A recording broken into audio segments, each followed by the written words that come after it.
Hello, I'm Beth Britton. I support Dementia Community with their communications work. Welcome and thank you for joining us for the latest in our autumn series of webinars. Before we get into the topic for today, I wanted to briefly explain a bit more about Dementia Community.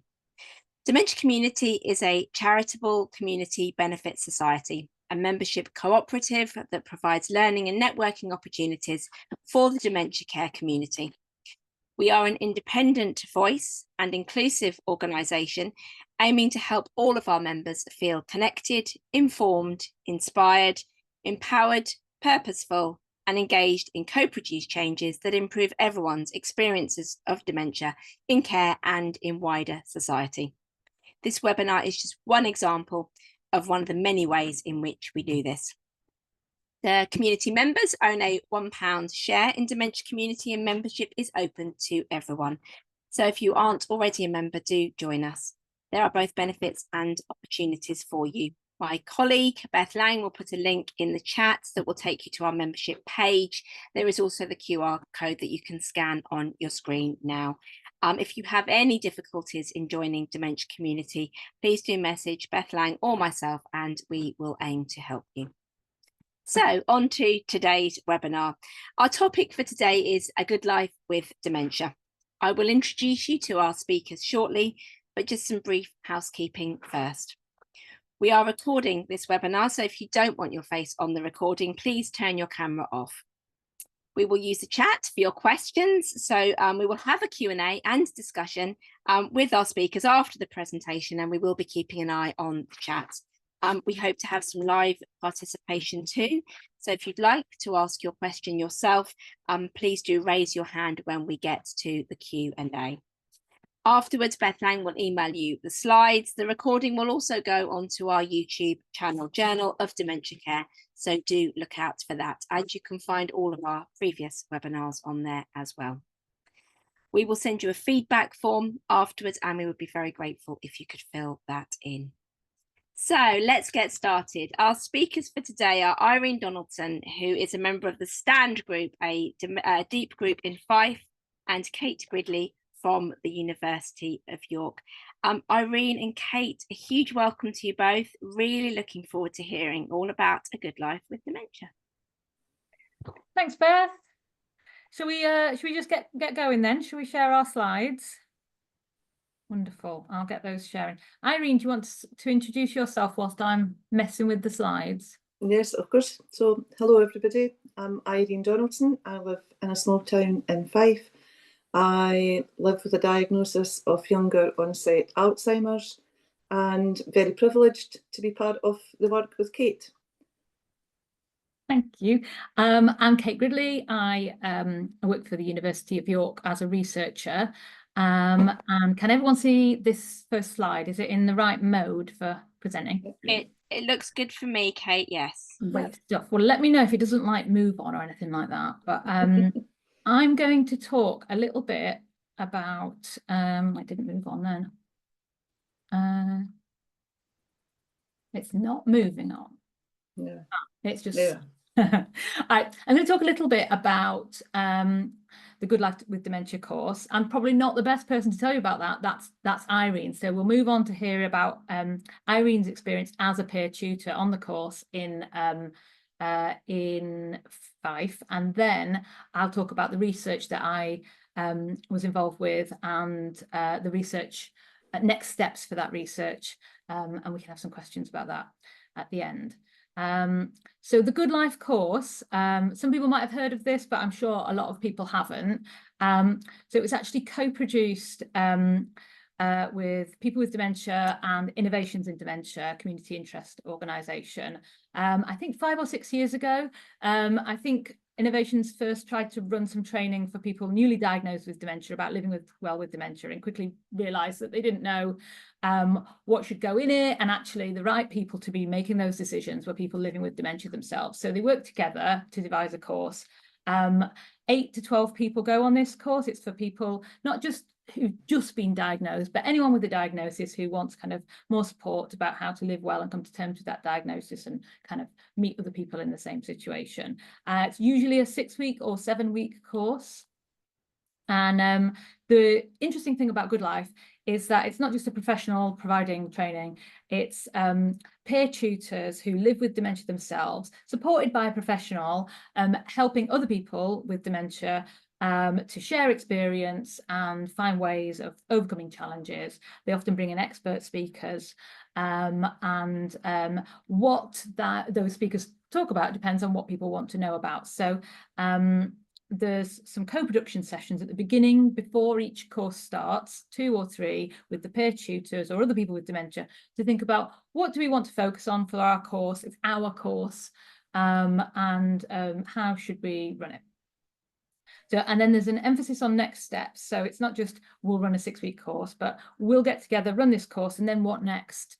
And one of the options is that learners on one course can become tutors on the next course. And there's a kind of an understanding as well that the professional facilitators of the organisation that supports that will support those next steps as well.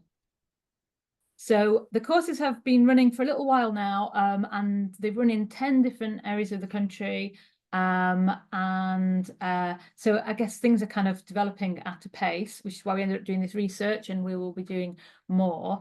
But we just thought maybe kind of hone in on one of those examples and hear a little bit more from one of the peer tutors. So Irene was actually involved in the research that we've been doing and is going to be involved in the next steps of that as well. And Irene really kindly agreed to talk a little bit more about how she came to be doing the Good Life work in Stand, and where that came from, and how she's found it. So there's you with your straight hair. And we're talking about, I was loving the curly look. So Stand is, well, I'm just going to let Irene tell you about Stand. Irene. Okay, so thank you, Kate. So yeah, I was diagnosed when I was 53, and that was a bit of a shock to me and to everybody else. There had been question marks around stress and the menopause and all of those things. I was a 53-year-old deputy head teacher, and both of these could have accounted for the difficulties I was having, but it became clear eventually that things ran a little bit more complicated and deeper than that. And after 2 years of assessment, I got my diagnosis. I wasn't hugely worried when I got my diagnosis, because my mum had lived with vascular dementia, and her family and friends had made sure my mum had a really good life. You know, she managed to keep on doing lots of the things she'd wanted to do and liked doing. And I was hopeful that, you know, my experience might be similar to my mum's, but sadly that wasn't the case. My mum had been older and she was retired, and, you know, things had just kept sort of rumbling along for her. But for me, in my position, things changed really dramatically, really quickly. I lost my job, I lost my driver's licence, I lost tens of my scores of my friends who, for reasons better known to themselves, walked away and didn't want to stay connected. So I went in a very short space of time from being very socially engaged, professionally busy, and having a very full-on packed life, to living in what I can only liken to a desert. It was barren, it was empty. I went through days and days seeing no one and doing nothing at all like the life that I had had. And it just seemed to stretch on and on and on, with nothing that I could relate to or people that wanted to be part of my world. My family were marvellous, but beyond that, and some very close friends, life became very, very difficult, and almost felt hopeless. It really did feel like just being in this very alien, inhospitable world that I did not know how to navigate. I had no idea how to get through it, and I couldn't find anybody really who could help me. And it took a very strange meeting with a lady who worked for our social and health partnership, and she changed it all because she, along with a nurse, encouraged us, me and some others, to form a peer support group. And that peer support group became STAND. And it represents striving towards a new day. And that was what we all wanted to do. We all wanted to just have a new start, have a new way of looking at this life with a dementia diagnosis, because we'd all been thrown this very curved ball and didn't know what to do, and didn't really have people around us who could help with that particularly. And STAND changed my life. It's not too much of an exaggeration to say that, because I went from being absolutely desperate to finding people who understood and who wanted to be in my company and who shared similar difficulties and hopes. And we laughed and we cried. And from the first day, we went from strength to strength. And we really love our peer group, and we still do. It's grown in number vastly. However, a few of us within the group were left quite badly marked, I guess, by our initial experiences after our diagnosis. And we're very keen not to have that experience for other people. And so through STAND, we met Damien from Innovations in Dementia, and he helped us to create a good life with dementia in Fife. And we created that by looking at all the questions and all the problems that we had encountered and what we would have liked to have had available, where options to go to, people we could turn to, questions that might be answered by other people that we hadn't been able to find. And that's how I became in a Good Life course, because we created our course. There were 4 of us, and we created our course and we lived the course. We as we were building it, we were living it. We were answering the questions that we were setting. We were putting a context around the content that we were putting together in the course. And we learned so much about ourselves, about each other, and about actually all the resources and facilities and opportunities that were available. We just hadn't been able to find them. And so it became a little bit of a mission for us then to share this. And a Good Life course with dementia was the perfect vehicle. And I have had some of the most marvellous learning. I was a deputy head in a head, and I thought I'd done all the learning that there was to be done in my lifetime. But I learned so much from other people as a tutor and as a participant in the Good Life course, beyond what I could ever have dreamed. The membership of the groups have blown me away, from people of a similar age to me to people much older than me, people with very similar backgrounds to mine, and people with entirely different backgrounds to mine. But what every single person who came onto the Good Life course fed back was it had made an absolutely magnificent impact on their worlds. People who hadn't been able to talk about dementia at all found themselves opening up. We had people who hadn't accepted their dementia diagnosis, accepting it and realising that, do you know what, this was a diagnosis that you could live with and you could move forward with. But at the same time, having fun, meeting people that you wanted to continue to have an association with. And from our Good Life courses, we've actually grown, I think, 4 or 5 new meeting spaces where people bonded so well on the course that they then went on to create their own peer support groups.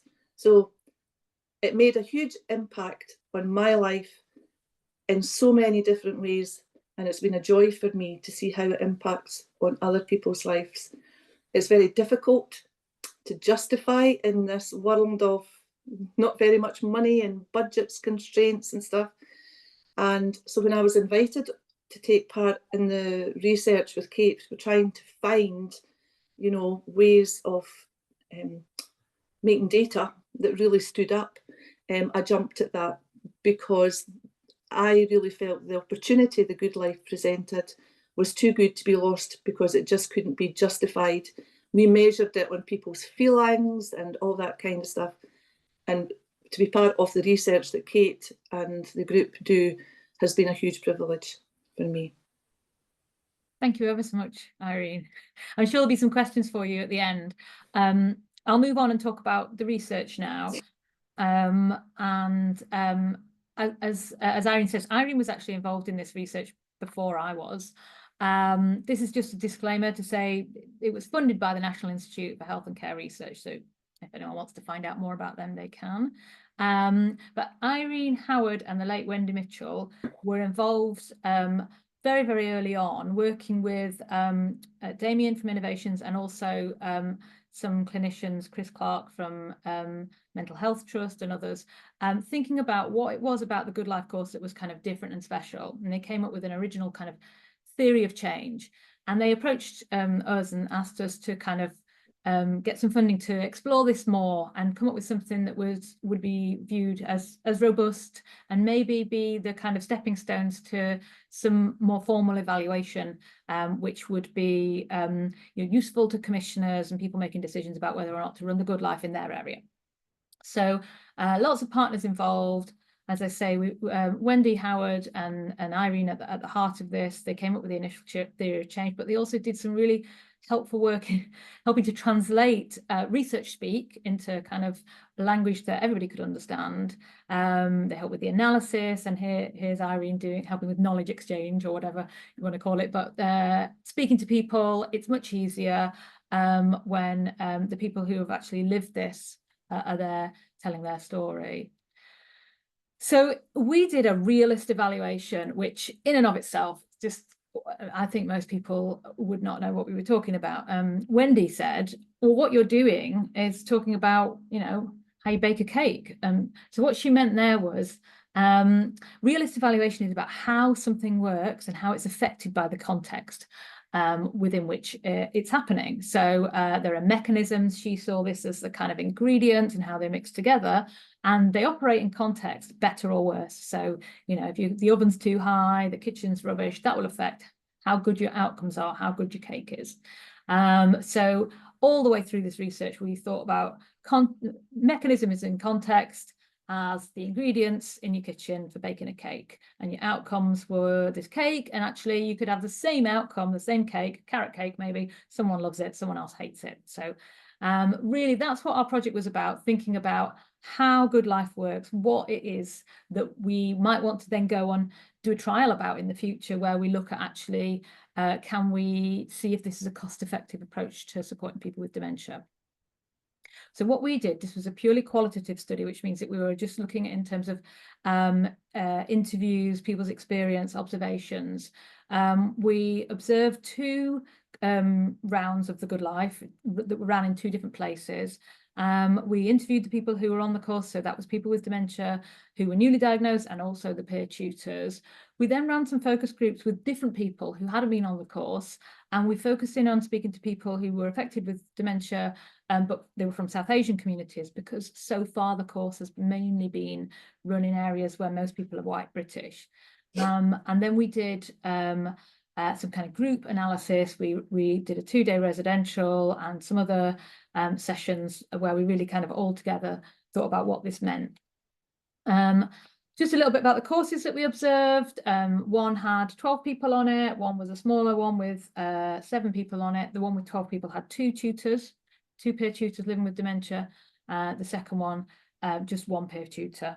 And we there's lots of pictures of different people here, because it wasn't just one person going and observing. We got lots of different kind of perspectives, and we all wrote notes about what we learnt. And just as an example, this is Howard saying that he could see that participants were learning from each other. It wasn't just a professional teaching people. It wasn't even the peer tutors talking about their experiences and the learners learning about that, but it was about everyone in the room kind of supporting each other, talking about their own experiences and growing in kind of friendship and forming bonds over time. Laura mentioned that she saw learners share experiences of memory loss and that this was validating. So someone was saying, oh, this thing happens to me, and someone else saying, well, that happens to me too. And she could see the impact of that over time, that people realized that they weren't the problem, that this was shared experience. And at the end, there was a graduation with certificates, and there was a real sense of achievement in the room. So as well as observing these courses, we did interviews, as I say. We also ran a focus group at the end of each of the sessions. And then we did 4 additional focus groups with people from South Asian communities. And even though this research is about how good life works, I always start with the outcomes, because A, that's what people are most interested in, and B, it doesn't make sense to talk about how you produce outcomes without knowing what those outcomes are. So the first one, which Irene has already mentioned, is enjoyment and fun. This might not seem that interesting to policymakers, but I think it's very fun to the people, very important to the people involved, that they enjoy themselves. And actually, if we think about why people were having a great time, a lot of that was about being seen and feeling valued. And this does really kind of play into dementia theory, because as this person says, somebody using my name to say hello, it's nice, isn't it? Well, that might not seem like a huge thing, but this person had gone on to say, sometimes I feel invisible in other social situations. And actually, there's a lot of research about the experience of people diagnosed with dementia who feel like people, talk over them, pass them. They become seen by other people as a non-person or less important person. And that definitely wasn't what was happening in the Good Life course. Everybody there has dementia. There are no carers in the room. There are the professional facilitator and sometimes other professionals coming and going, but the tutors are people with dementia, the learners are people with dementia, and there was a real sense that there was sharing on an equal level between everybody, and this was giving people confidence. And a lot of people talked about how they were gaining confidence. This person said, I think I just fit into company now in a way that he didn't feel like he did before. So this kind of, in terms of thinking about the outcomes going forward, we kind of talked about rebuilding social confidence and making lasting connections, because people talked about friendships, building real friendships through being on this course. And a lot of what people told us kind of culminated in a feeling of being able to face the challenges dementia presents going forwards. And part of this was about having a new perspective. And I just picked out a few quotes here about people talking about a new beginning. I'm enjoying what I'm doing now, and it's helped me to live with what I've got. And this seemed to be the real takeaway, that something was happening on this course that was giving people a different perspective on dementia, not seeing it negatively, even though that was how it was portrayed in wider society, but actually meeting other people, learning from them and being able to see it differently and more positively.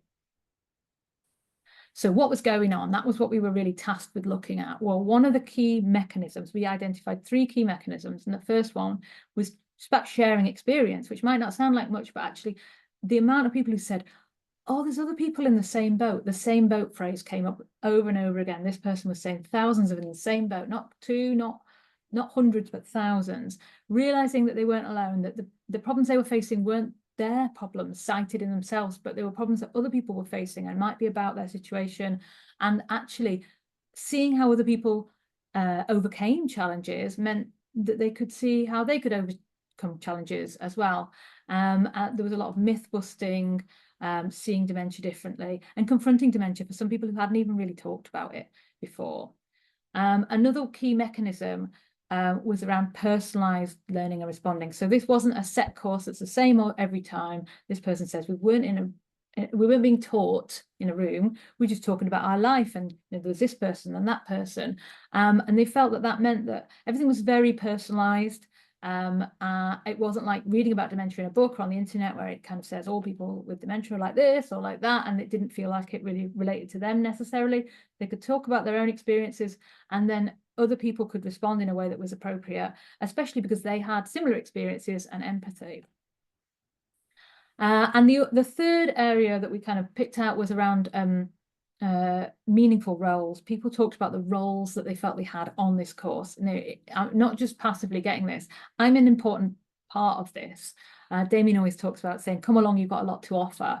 And people did talk about that, you know, it makes us get out of bed. They've asked me this and I'm going to tell them. That gives me this joyful feeling. So people felt that they were helping each other, whether or not they were a peer tutor or a learner. And the thing about realist evaluation is you look at mechanisms in context, and these mechanisms were kind of firing, they were happening in a certain context. And that's the other thing I want to kind of mention. We've kind of characterized the context that this seemed to be happening in as a safe space. And the reason we've said that is because people told us they felt safe. They felt safe to share. They didn't feel like they were going to be judged. They felt like other people in the room were similar to them, that even if they had differences, Irene talked about older people, younger people, they had some common experience as well that brought them together. And there were these really positive expectations, a feeling that the focus was on what you could do, whereas outside of that room, there was a lot of focus on what you couldn't do. And people did talk a lot about, you know, people not being worried about being judged, or experiences in other places of feeling put down when they got things wrong. That didn't happen in this room. Does the course work for everyone? Well, no, and that, we don't know that yet. But there was one person who said, who wasn't as positive as everybody else, and that's, I think, to be expected. But it was interesting that that one person still said she got something out of being on the course. It just didn't meet her expectations, because she was saying, well, it's not going to change my dementia. It's not supposed to, it's not designed to actually cure dementia. It's designed as a social shoring up exercise, which is what she actually said. She said, I realised, and I did quite early on, that the dementia will get worse. It's mainly a sort of social shoring up exercise. And we thought, well, that's actually a really good explanation of what it is, because that's what Irene didn't have. So it's not the answer for everything, but it could be an important part of post-diagnostic support. And if you think about this person who very nearly didn't go, and we have to think about all those people who didn't go, we haven't heard from those. This person very nearly didn't go. He didn't really want to talk about the D word. Damien came to talk to him, but he didn't want to talk to Damien. So he spoke to his wife, said, I think he's got a lot to offer, and he did go along. And this is him speaking at the end, saying, I'm so glad I did. I met all these wonderful people, found out the facts, and it stopped me being scared. You can be scared, or you can be concerned, or you can be aware. And I think being aware is a lot better than being scared or concerned. I think I was in the fog before, and now I think it's clarified it. And I think that, you know, that's just wonderful for that person. But how many more out there who are still scared? So moving on to the work we did with people from South Asian communities, you can see here that whilst we've got a good spread in our interviews of people with different types of dementia, learners and tutors, people from different ages, different genders, everyone we spoke to was white British. So we knew we needed to go out and speak to more people. So we did some focus groups with people from South Asian communities who were supported because they were either caring for someone with dementia, or they had dementia themselves, or they were a supporter. And we spoke to 67 people, and we talked to them really about this approach to the good life. Would it work for them? Would it work in their community? What would we need to change to make it helpful for them? And the first thing people said was, well, you say, would it work in our community? Well, we're not one community, and actually even within communities, there are different generations who see things differently. So the important message there, I think, was about diversity, and it's not one size fits all, which we know because of dementia. That's the same in dementia care anyway. And the important thing then is this co-productive approach, personalized approach, thinking about what that person in that community needs. And there was real support for something. People felt that there wasn't much for them in these communities at the moment that was dementia specific, but also culturally inclusive. And the idea that this would connect people and be focused on hope and think about future planning, that would be great. But what living well with dementia will look like depends on who you are. There isn't one way to live well, and that needed to be made clear from the outset, that it wasn't someone coming in from outside telling people how to live well, and it isn't. This was really interesting. this was a conversation that went on within one of the focus groups, where someone was saying, well, oh, there is a dementia-friendly service, and the other person saying, yeah, but is it just like English people going there? And this feeling that even where there were dementia services, they weren't for me, they weren't for the person, the people from the South Asian communities we spoke to. So there's work to be done there, and this co-productive approach feels like a really good way of doing that, where peer tutors would be from the community. They would co-produce something that that feels like a safe space to others in their community. So this kind of realist evaluation feels like it fits really well with thinking about specific contexts and how they'll work for the people involved. Just to sum up, really, one key message was that the learners are as important as the tutors, and we also need the facilitators in this. It's not one or the other. It's really important that everybody work together. That's what we observed. And the service system needs to be supportive. That wasn't really what we were studying, but we could see that obviously if nobody's referring into a course, it could be a brilliant, wonderful co-produced course, and people won't benefit from it. And just not just referring in, but supporting people to access that. In terms of next steps, so there's loads of interest in the Good Life course. They're kind of popping up everywhere. Damien's doing his best to train people up. But actually there needs to be a way of, I guess, standardizing the training, making it not all dependent on Innovations in Dementia or Damien. And there needs to be that evidence there, like Irene was saying, so that people know not just how it works, but how well it works, so that they feel they want to invest in it. So we've taken the first steps toward this by doing our qualitative research, but really the thing that everybody listens to is a randomized controlled trial. Now, if we did something like that, we want it to be really inclusive, because we've just talked about how people don't feel, some people in some communities don't feel like the services are designed for them, and that will be the same with research. So if we were going to do a trial, we first have some questions we need to answer around, like, would people want to take part in a trial like that? A trial tends to be where you're recruited maybe through your GP practice or a memory service. You join the study and then you find out if you get the course or not, because you might be in the control group.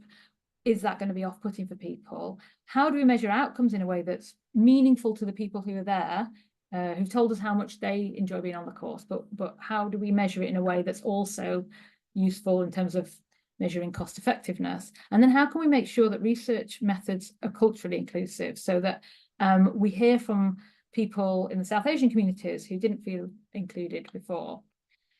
So we are putting in a funding bid. We're devising it at the moment, lots of work going on, and really interested to hear your thoughts on that, in terms of either the Good Life approach or plans for the next phase.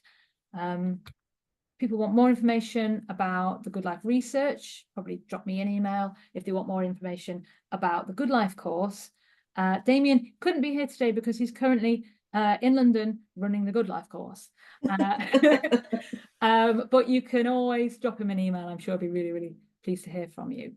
I feel like I've raced through that. But I think we're ready for questions. That's fantastic. Thank you, Irene. Thank you, Kate. Such incredibly interesting content that you've shared with us. And you know, I'm a big fan of the Good Life course. If I had my way, it would be in every memory clinic in the country, because I think that's the way forward. I have got a slew of questions. I've got a lot of things I'd like to ask, but we already have a hand up from Kevin. So I'm going to go straight to Kevin Whelan if he would like to talk to us. Yes, please. Kevin, hello. Hello. Good. First, I'd like to introduce and tell you who I am and what I do, because it might make it a bit clearer. Why? My name's Kelvin Whelan. I'm an ex-carer. I care for my mum who died from vascular dementia, so I understand, Irene, exactly what you're going through from the carer's point of view. At the moment, I'm a carer's consultant for older adults in dementia at a mental health trust, and my role is to look after the carer, the unpaid carer, not the patient, because what we don't want is two mental health patients and no carer.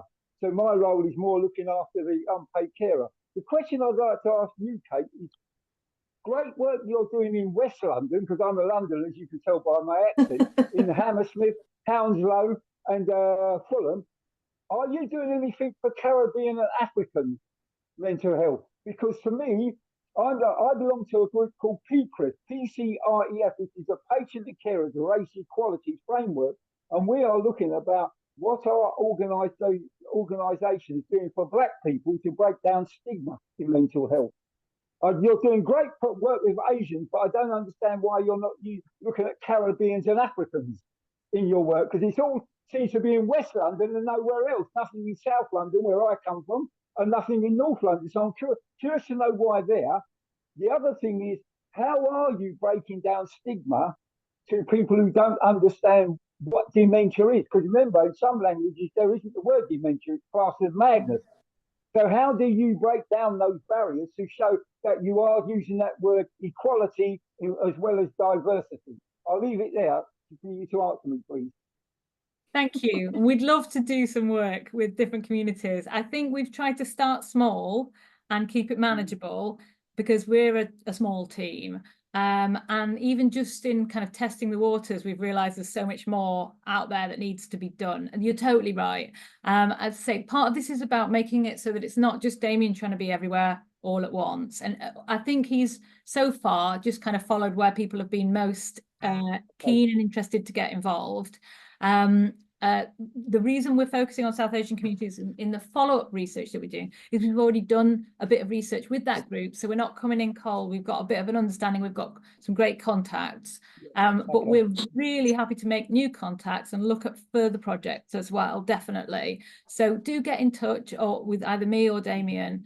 And yeah, you're right that this is something that could maybe help everyone. And I think your second question was around stigma, and I think this is part of breaking down stigma, at least that internalized stigma that possibly people feel themselves, where you know, a lot of people we spoke to were saying that they come across a lot of negativity in their everyday lives about, you know, getting it, oh, mum's got it wrong again, sort of thing. And actually being in a room where they could laugh about that with other people, but they realized there were other people in the room who also got things wrong, but they didn't think badly about them, and maybe they wouldn't think badly about them. And actually just in the room, losing that negativity is maybe a first start towards going out into the outside world.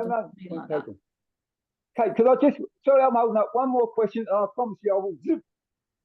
Why I'm asking this question, because we are looking about the word discrimination. Why is it only certain communities? And what I want to look at that, not only the equality, but the equity you're doing in your work. Because some people, as you rightly said, they just see white people. And sorry, I'm not trying to be racist, I'm trying to be honest. They think, what do you understand about our culture to tell us what we need? And that's why I asked you that question. I wanted to make it, I should have mentioned that before. I apologise, because you've mentioned some great work, and I love the way Irene has said, because I'd love to have a face-to-face to ask her how her family has coped, with what support her family are getting as unpaid carers to understand the steps in dementia. You know, as you said, where their life changes and medication and things like that. Because what I found out with a lot of Black people, there is stigma because they feel when it comes to dementia, health professionals are very quick giving medication to people, and more medication and less conversation in that kind of role. So that's why I'm trying to understand exactly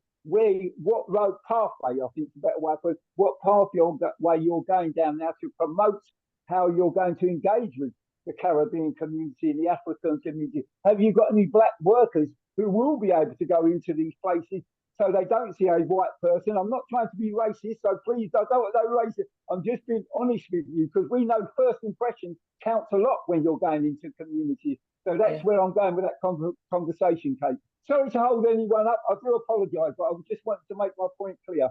That's fine, Kelvin. Thank you. I mean, I would say, Kate, I don't want to put words in your mouth, but I would have thought the Good Life course, the way it is set up, if you could train, as you say, your learners become your peer tutors, that's the opportunity they have.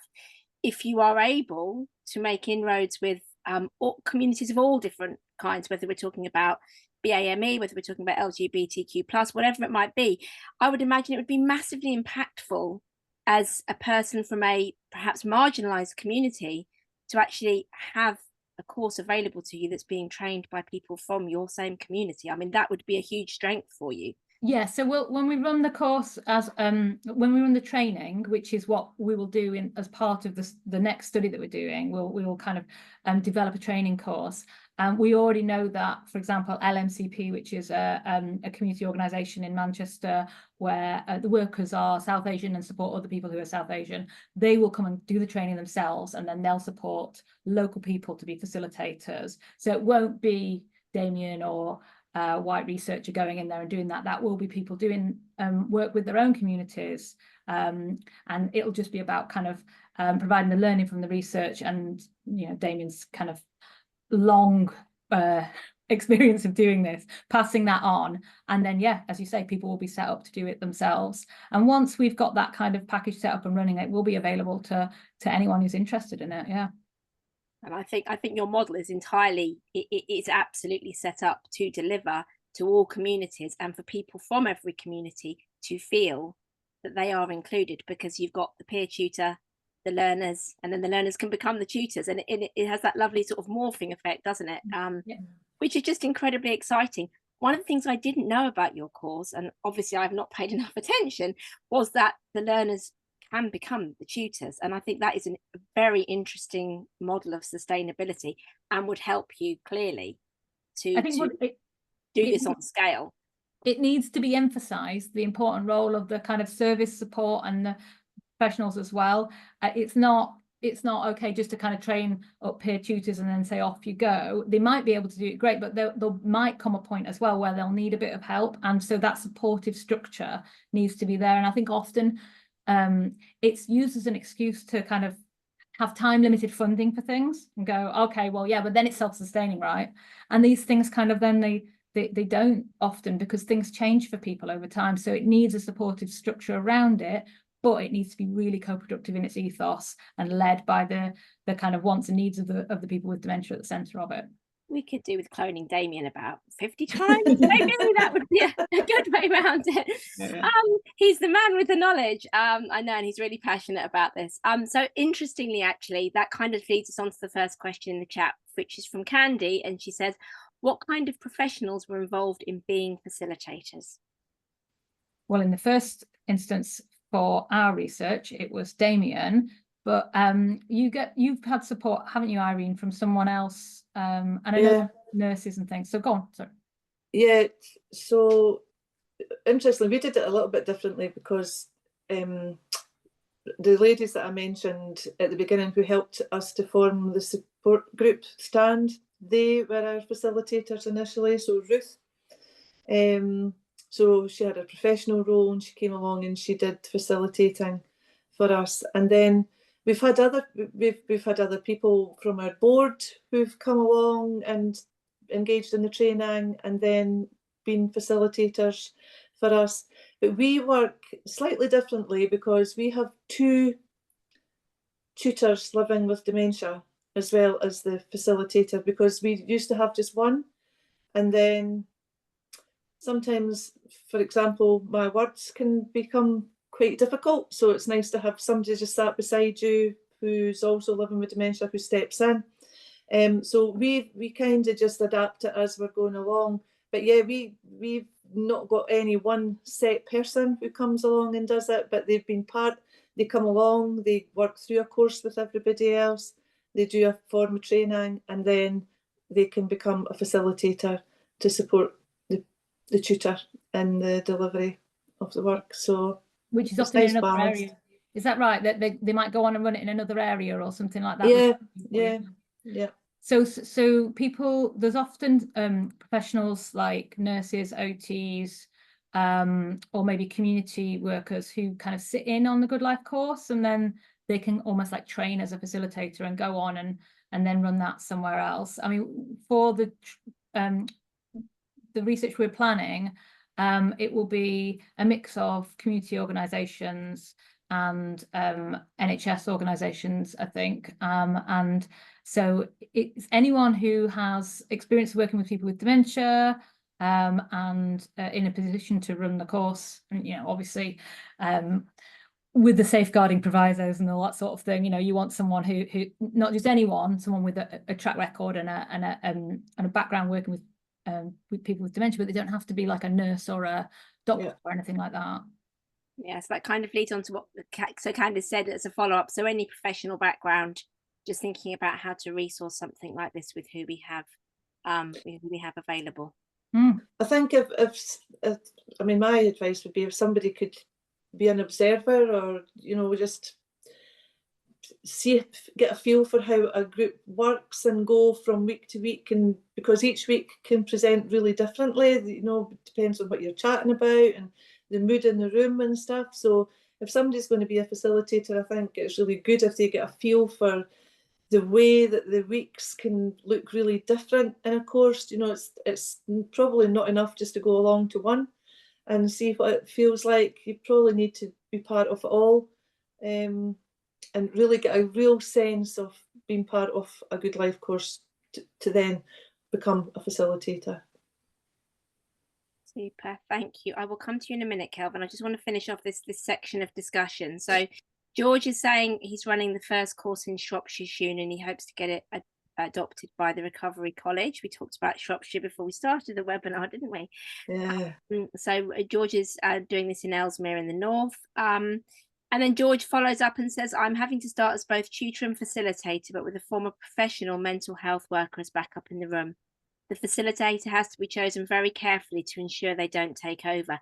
It would be a very finely balanced job, wouldn't it? You would need to have, what sort of training do facilitators get? I presume they spend time with Damien. So far, that's how it's worked. They've sat in, as Irene says. But the first stage of the project we're proposing will be to come up with a Good Life manual, which is necessary if there was going to be a trial, but then base some training around that, which would probably be 2-day residential, something like that. Really come and immerse yourself in the ethos. There'd be people with dementia helping to run that course, previous facilitators, to really kind of understand what the role is and what it isn't. And it is about that kind of enabling role rather than taking over, like you say. Yeah, it's a absolutely. real fine balance, isn't it? Definitely. Yeah. I'm going to just ask a cheeky question, Irene. Have you ever worked with a facilitator who wasn't very good? No. I've been very blessed. You're nice, Irene. You're not going to spill the beans. No, honestly, but to be fair, the facilitators that we work with, we kind of, because there's two of us that kind of take the lead each week. The facilitator is more by invite. If we maybe need a bit of help on explaining something, or if something we're not very sure of. So the facilitator quite often is just in the background, and then, might say, oh, what do you think? Have you got any other ideas? Or, so it's quite often the facilitator doesn't facilitate very actively. Quite often they're just in the background, but more often than not, if they are, it's by invitation and they're asked to kind of chip in. And I mean, once I was doing it once, and it was Damien who came along as a guest, and it was a particularly difficult conversation that was being had, but there was no overstepping of the mark or anything. I looked to Damien for a bit of advice, and it was offered, and the right people make all the difference. And if you're familiar with how the course is put together and why it's put together in that way, I think you get the right people. And it sounds like you've got a really good plan for sort of training future facilitators. I think it's what I would call in my wider training work the side-by-side approach. You're there to step in if you're needed, but otherwise you're just there. And I think that's really good. Kelvin, let me come to you, and then I'll come to what George has popped in the chat. I don't know, Kate or yourself, Beth. With your dementia, how far do you go? Do you carry on till end of life? Because I'm looking at end of life dementia. Like, what do you support? Do you give to the carers, the unpaid carers and families when they're in the end of life situation? Because in my role, my role is to support the carer and their family in the end of life. Not only that, and what do you do for the cultural issues? Do you look at the faith and the spiritual issues when they're on the end of life as well? Because I can understand at the beginning what you're doing. I think it's absolutely brilliant. But I'm just curious, further along, how far do you go? Is there a certain part where you stop? Say, well, no, we don't go into that part. So I'm just curious to know, what do you do regarding end of life? So maybe I can promote it, because a lot of carers say a lot of groups or organisations they go to don't deal with end of life, the cultural and the spiritual side of it. Thank you, Kelvin. That's really interesting. Before you step in, Kate, I think we kind of heard earlier, didn't we, that you said carers aren't involved in this course. This is very much for the diagnosed person. And I would just signpost, before Kate answers your question, two excellent resources for carers. Together in Dementia Every Day and Dementia Carers Count are both charities that exist solely for dementia carers and can provide, I think, some of that advice. But Kate, over to you in terms of whether end of life is covered. Well, just on the carers point, carers often get involved, or spouses or buddies, to help people get there, and then often mill around in another room or outside. So they're very welcome to be part of the course in terms of the organisation. So they often get there'll be letters sent jointly to the person with dementia and maybe their other half or something like that. So carers aren't excluded, other than the course is for the people with dementia. So they don't come into the course, but they're very much involved if everybody wants them to be. And what has happened in the past is that the carers have ended up kind of setting up their own WhatsApp group, kind of meeting for a coffee whilst the course is going on. So almost like self-organising a bit. So carers do kind of generally say they get something out of this as well, but it's more informal. It's not a part of the course aims. In terms of end of life, it depends what the people in the room want to talk about, I think. So I don't know, Irene, has it ever come up, end of life? Is that something that you've talked about in your group? Yeah, we've talked about it on numerous occasions. I mean, everyone who has a dementia diagnosis knows that it's going to end at some point, and it's a big question. It's important to us because we're aware that things will change and that our families and friends need to take on very different roles. So we want to talk about that. We want to share our worries and our concerns and get some other people's thoughts on that. So it's absolutely not taboo at all. It's some people don't want to discuss it at all. And actually, Kate, it has been one of those things that has come up in a discussion, and people have said don't want to talk about that. So we've put that aside and we've talked about other stuff and then held that conversation at a different time or at a different place.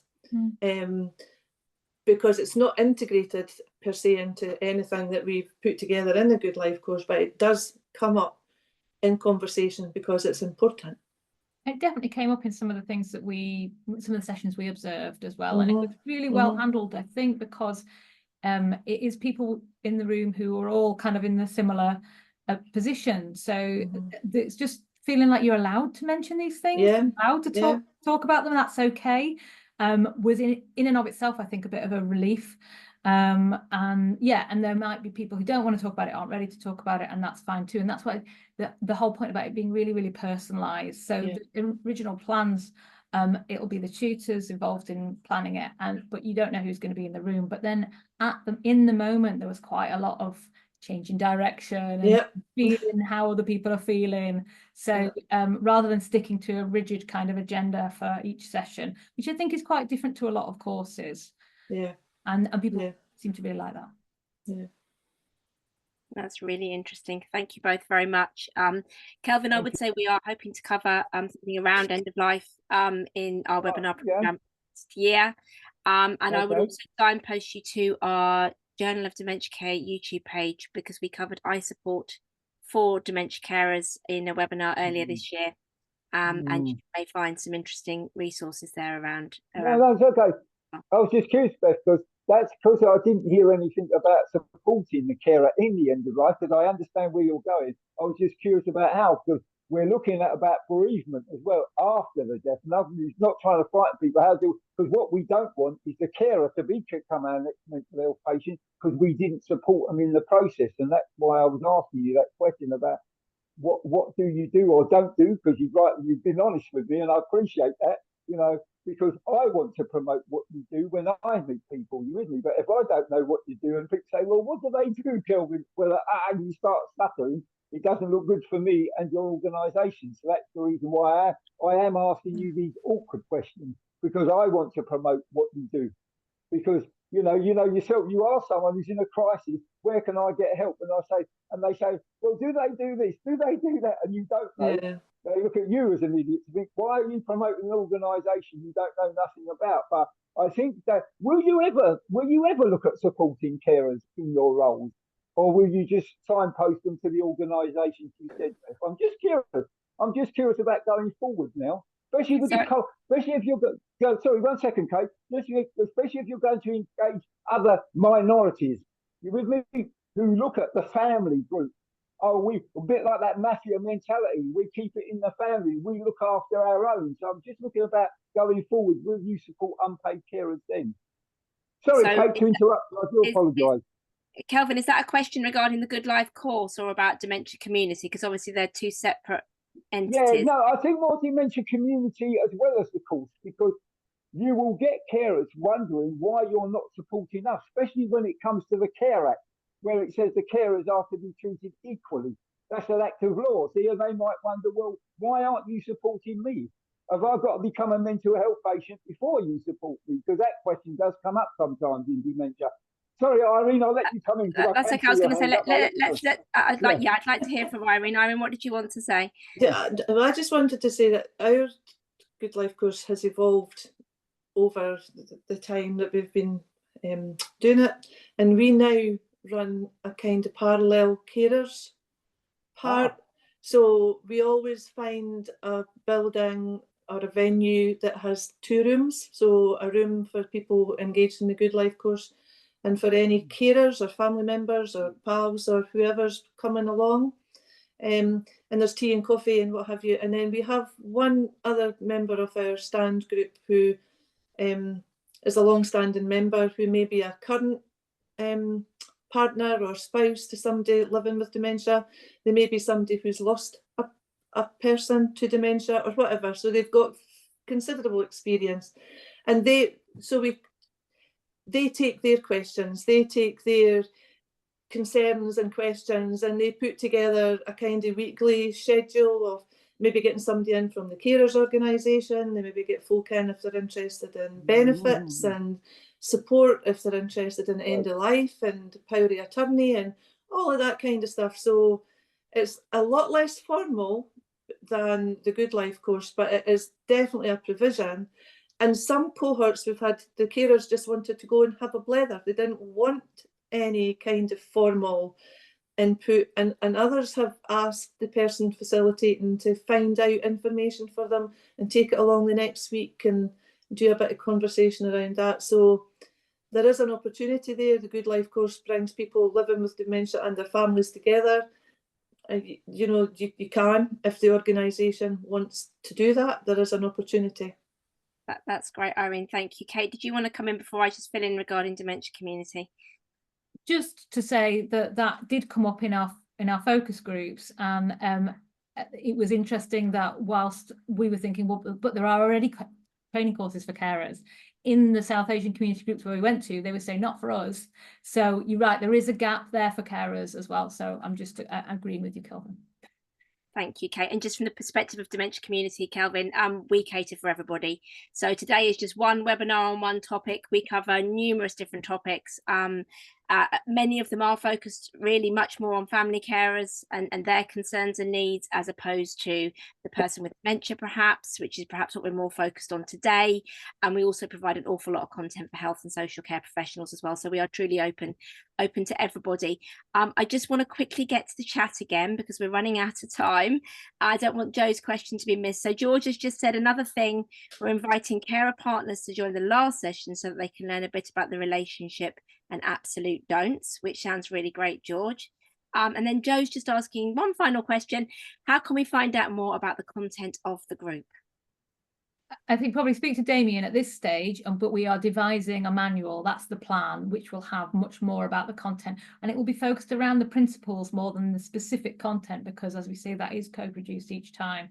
But the best thing to do is go along and observe it. Yeah. It's fantastic. Thank We you. are out of time. Just a huge thank you, Kate and Irene. It's been fantastic to hear from you. Irene, I think listening to your story about how you really felt quite desperate and how things turned around for you is very inspirational. So thank you so much for sharing that. Kate, thank you for sharing the research. And it sounds like this is going from strength to strength, which is amazing. And when you speak to Damien, so a big congratulations from us, because it's been great to hear about the progress of this. I remember when it very first started, and you mentioned the late Wendy Mitchell, who I'm sure will be very, very proud of everything that this is going on to achieve as well. She was a great friend of mine and many others.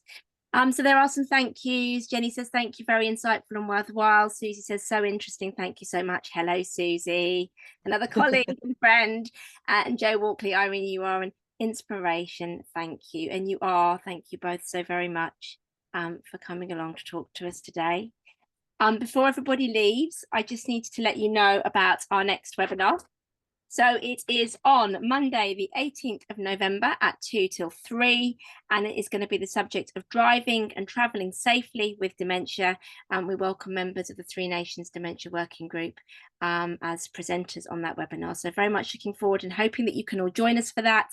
The booking is live. The link is in the chat. Thank you to my lovely colleague, Beth Lang, who also leaves at the end of the week, Dementia Community. So thank you, Beth, for all you've done on our webinars over the last year with me, and thank you to you all for joining us today, and we look forward to seeing you again on a Dementia Community webinar soon.